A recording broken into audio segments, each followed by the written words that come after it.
ভোরের কুয়াশাচ্ছন্ন চুয়াডাঙ্গা শহর। রাস্তার পাশে আগুন জ্বালিয়ে বসে থাকা শ্রমজীবী মানুষ, কম্বলে মোড়ানো শিশু ও বৃদ্ধ, ফাঁকা সড়ক, পাতাঝরা গাছ। কেউ কেউ সকালে চায়ের টঙে গরম চা হাতে নিয়ে মজেছেন ঘোষ গল্পে। টানা শৈত্যপ্রবাহে বিপর্যস্ত হয়ে পড়েছে দেশের দক্ষিণ পশ্চিমাঞ্চলের জেলা চুয়াডাঙ্গা।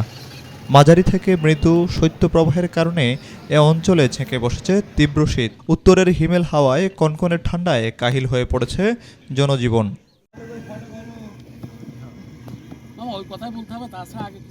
এ মৌসুমে চুয়াডাঙ্গার তাপমাত্রার পারদ নেমেছে ৮ ডিগ্রি সেলসিয়াসে। গত ২ সপ্তাহ ধরে টানা শৈত্যপ্রবাহে জবথুবু হয়ে পড়েছে স্বাভাবিক জীবনযাত্রা। প্রায় প্রতিদিনই আকাশে সূর্যের দেখা মিলছে না। দুপুরের দিকে সূর্য উঁকি দিলেও নেই কোনো তেজ। আজ সোমবার সকাল ৬টা ও ৯টায় চুয়াডাঙ্গার সর্বনিম্ন তাপমাত্রা রেকর্ড করা হয়েছে ৯.২ ডিগ্রি সেলসিয়াস।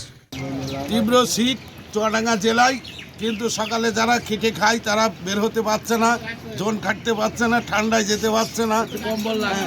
শীত খুব বেশি। ভোরবেলা আইসি ভ্যান নিয়ে এসে রোডে খুব ঠান্ডার জন্য লোকজনও নেই, প্যাসেঞ্জারও নেই, ভাড়াভিড়ও হচ্ছে না। প্রচণ্ড শীত, শীতের ভিতরে কাজ করা খুবই কষ্টকর।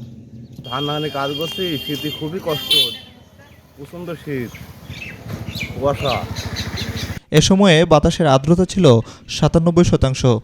চলতি মৌসুমে সর্বনিম্ন তাপমাত্রা রেকর্ড করা হয়েছে গত বুধবার, যা ছিল ৮.০ ডিগ্রি সেলসিয়াস। বেশি ভোগান্তিতে পড়ছে খেটে খাওয়া ছিন্নমূল মানুষ।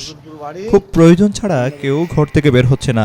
তবে জীবন জীবিকার তাগিদে অনেকেই শীতে কাঁপতে কাঁপতে কাজে যাচ্ছেন। শীতার্ত মানুষের পাশে দাঁড়িয়েছে জেলা উপজেলা প্রশাসন, পুলিশ বিভাগ, পুলিশ নারী কল্যাণ সমিতি পোনাক, বিভিন্ন এনজিও ও সামাজিক সংগঠন। তারা কম্বল ও শীতবস্ত্র বিতরণ করছেন। তবে স্থানীয়দের অভিযোগ, চাহিদার তুলনায় তা যথেষ্ট অপ্রতুল।